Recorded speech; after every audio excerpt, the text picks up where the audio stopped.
అందరికీ నమస్తే. ఈరోజు నా పుత్తూరు పట్టణం దగ్గర ఉన్న నత్తం విలేజ్లో ఒక రెస్క్యూ కాల్ వచ్చింది. నాగుపాము ఉందని టీవీ కింద వెళ్ళాను. ఒక పెద్ద ఆవిడ నేను అడిగింది.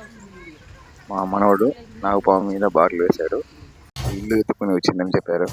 అవన్నీ ఒట్టి మాటలు. అది వేరే పాము అయి ఉండొచ్చు. ఆ పాము ఎత్తుకుని రాలేదు. చాలా మంది అడుగుతూ ఉంటారు, నాగుపాములు పగబడుతుందా అని. అలా ఎప్పుడు జరగదు.